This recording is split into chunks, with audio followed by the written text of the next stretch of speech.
welcome. This is Real Talk with Eugene Holden, and today I have my very good friend Debra Johnson.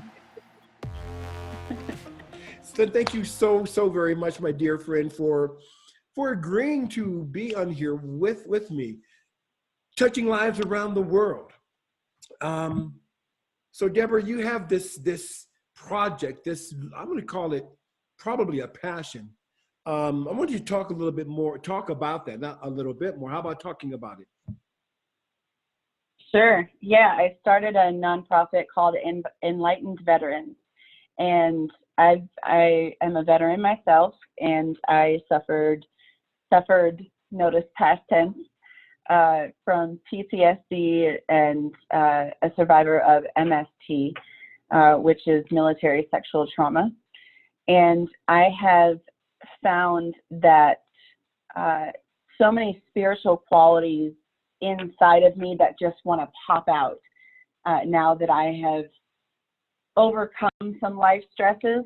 I feel like I want to help others. I want to help other female veterans find their inner passion within them. I want to help other veterans just really find meditation, because I found meditation to be highly beneficial. For me, with PTSD, I was discharged in 2010, so I'm going on my 9th year of being out of the military. And so I started the organization to hopefully help with camaraderie. I know that's one of the things that we are missing being out of the military. And I want to bring people together and show them how meditation can benefit their lives. That's great. So how much time did you spend in this service, the military? I was in for 10 years. I signed up to do National Guard, and after 2011, the United States government had other plans, so I got called up to do stateside missions, and I was in Iraq 08 to 09. All right. Enlightened vets. Yes. Veterans. So now how Debra, how did this come to you? What drove you to go down this particular path? I want to help others. I have felt the pain of, first of all, being alone during my recovery, and also being alone researching resources has been a task in itself. And I just, after all of those years of learning how to navigate either the VA or your local BSOs, or those are veteran service organizations. So really your local government on how to navigate different types of resources to make our lives just a little bit better. Because there are resources out there that can help veterans with any issue that they're having. It's just, we don't know where they are. I know at least I didn't, going through my recovery. Being alone is probably the key word that the key phrase, being alone in this. Yeah. Is the most difficult part. Did you find that was really an issue, trying to find the resources? Well, I feel like throughout my recovery, when I wanted to go back to school, it was more than just going back to school. I had to find the resources in order for the government to help fund that process, the resources to help fund the materials. And even with struggling throughout school, there was a veteran, kind of like a buddy that I had throughout school to help me with school, with whether it be mentoring or helping just really to get through classes. Okay. Because the person I knew before I was diagnosed with PTSD was drastically different than the person that I was now living with. So I had to learn that person again, and I had to kind of, just, my mom was there, don't get me wrong, my mom had my back, but, as we're going through life and life's challenges, you can feel quite alone. Right. Even when you're surrounded by folks who love you. Right. And it can still feel alone in that moment. Yeah. Yeah. There's that saying, or, we've come across, remarks or sayings from people and the experiences that they can be in a room full of people, but still feel so alone. Yeah. Yeah. Yeah. Because nobody gets you because you don't get you. And Mm. I had felt like that for so long because I don't know this person who I've become due to circumstances, external circumstances that were out of my control. Wow. So just like you said, being in a room full of people, because essentially I just don't know who I am anymore. The loss of identity is shocking. Debra, And more veterans go on living like this. Yeah, you said something very profound there. They don't get you because you don't get you. Yeah. Wow. Yeah, that's deep. Well, I mean, the loss of identity, the loss of self that I went through personally, I know many other veterans have gone through it. And I still kind of suffer with it. And I kind of feel optimistic by saying, well, I had PTSD or I was a survivor with MST. It's just to kind of keep it optimistic and not claim something that I don't want in my life, but it's real. Right. And I'm it's sure a daily struggle. Times where you may slip back in to it every once in a while, but that's why it's important to keep that positive, affirmative outlook. I used to have this. That was my experience. And so, and then I heard you say that you wanted to bring into this practice, meditation. Why? Because of all of the static, all of the ongoing things that we tell ourselves post-trauma, really in everyday life. It doesn't have to be post-trauma, but our minds get so full. And, you hear mindfulness. And when I think of mindful, I think of full of stuff, full of the old things that I used to tell myself. You're going to be stuck in this forever. This is for life. You are permanently disabled. All of the things that people have told me throughout my recovery, it just gets stuck. And so when I say meditation, meditation just helps you kind of allow it to come. Now, don't get me wrong. Meditation for me wasn't something that just made it disappear. Right. But it helped. Meditation, and I've been meditating for 5 years now, which is not a long time in meditation time. But I still struggle with clearing my mind and not allowing these old tapes or these old voices in my head to kind of pop up. But it just allows them, and it gives you that time to just let it pass. And meditation, it helps me declutter the clutter. So it helps me declutter. Yeah. And it also reminds me that I have the power within myself to choose my thoughts. And so that's what I want to help other veterans, because I know just for personal experience of being in PTSD groups and being with other veterans, combat veterans, that we suffer from anger. We are angry beasts.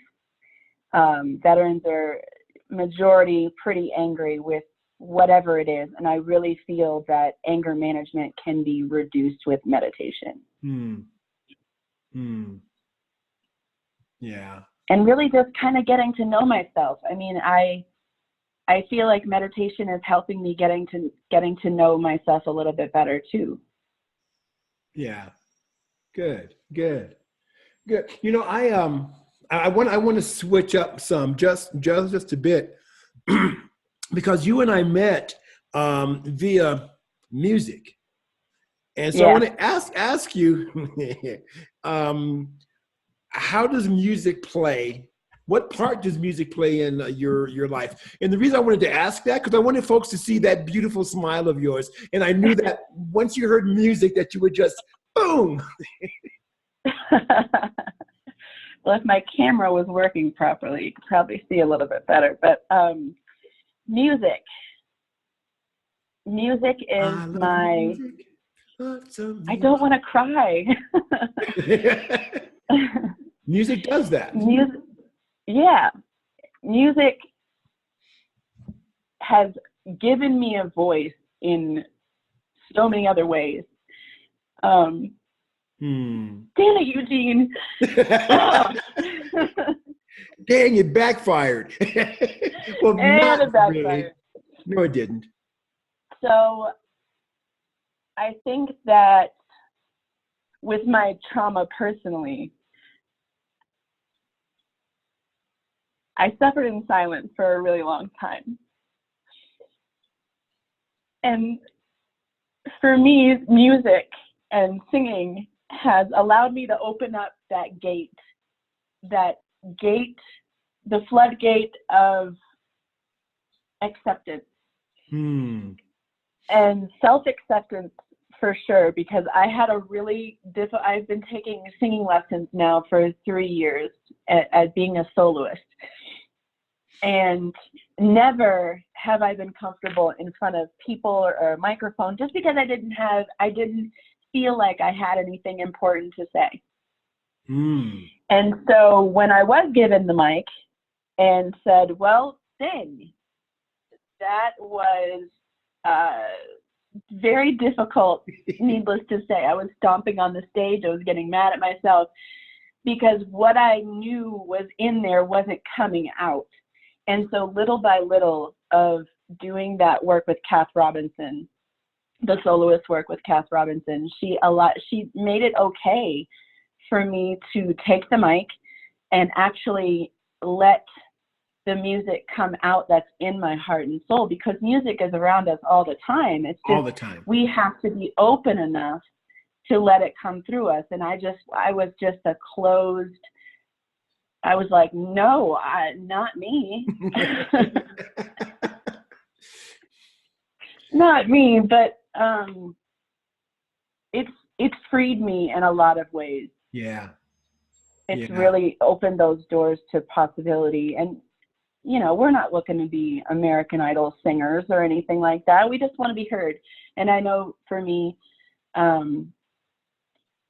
want to let myself know that it's okay to be heard. Yeah. Can I share what I shared with you that night that I heard you sing for the first time? Yes, please.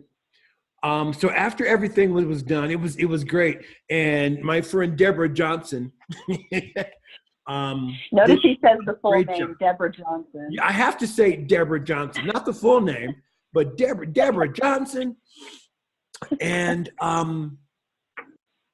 and what I observed watching you on stage was number one, the willingness to stand in that fear and still sing.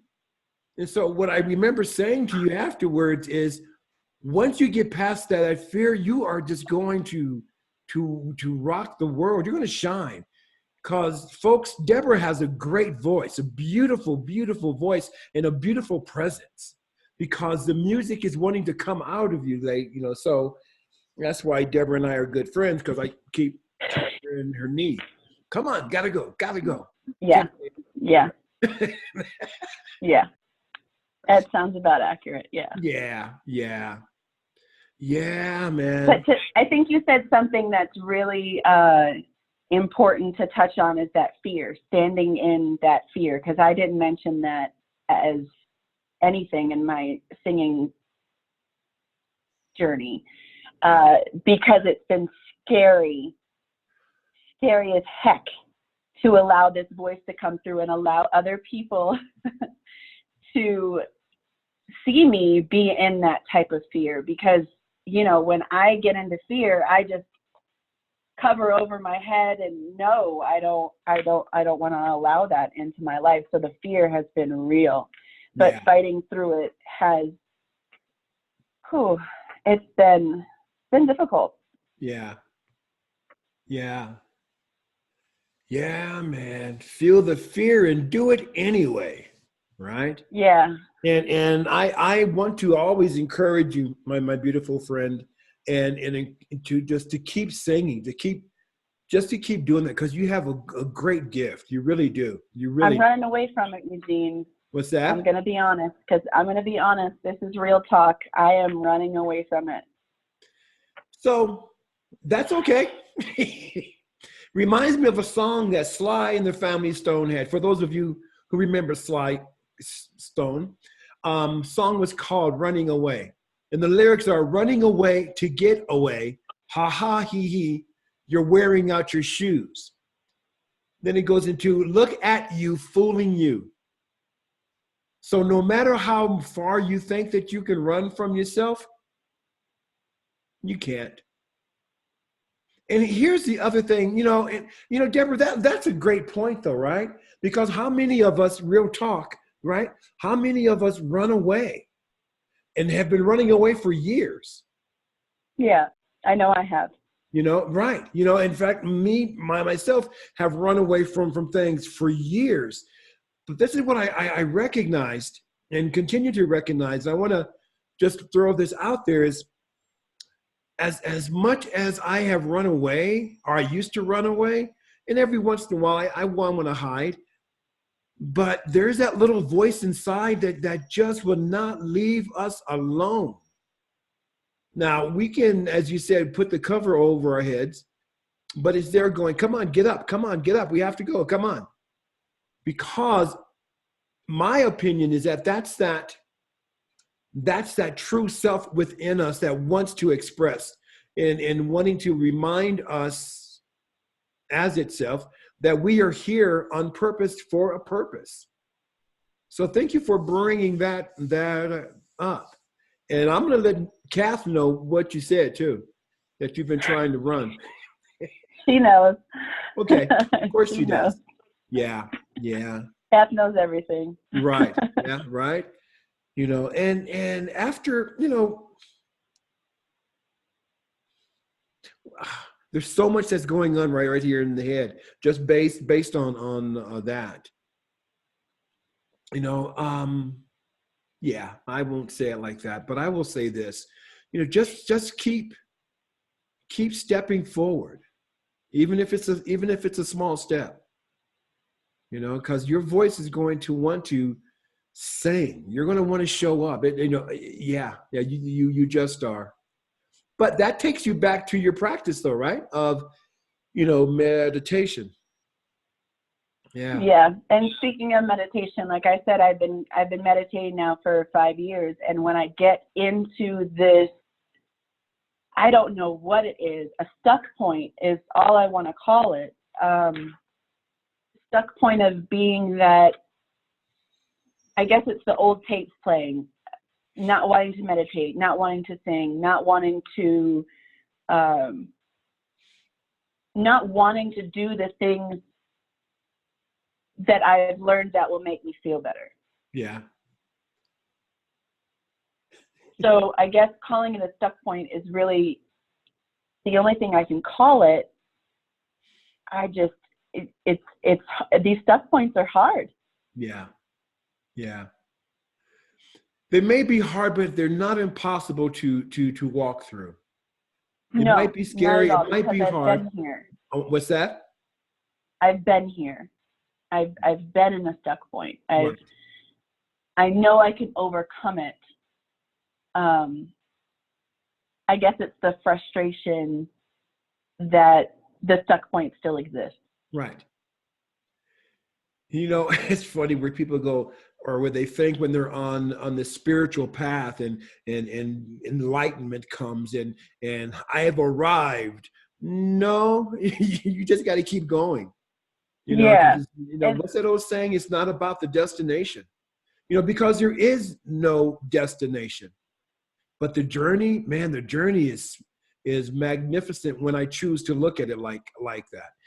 Good, bad, or indifferent. It's still a magnificent journey, even when I'm scared, even when I'm upset or pissed off or whatever it is, it's like, oh yeah. And though for me, when I'm feeling pissed off and scared and all of that, that's a reminder that, oh, I don't want to feel that. So let me switch directions.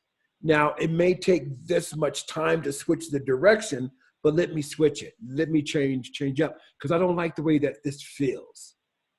Yeah. Yeah.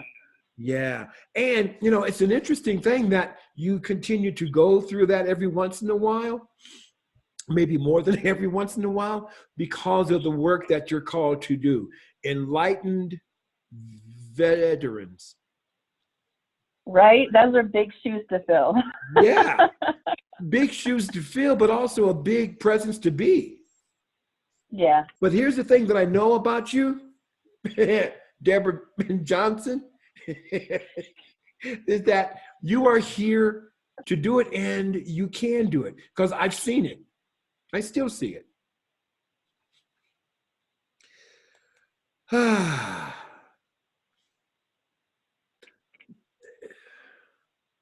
Going back to Enlightened Veterans, we talked about why you wanted to do it.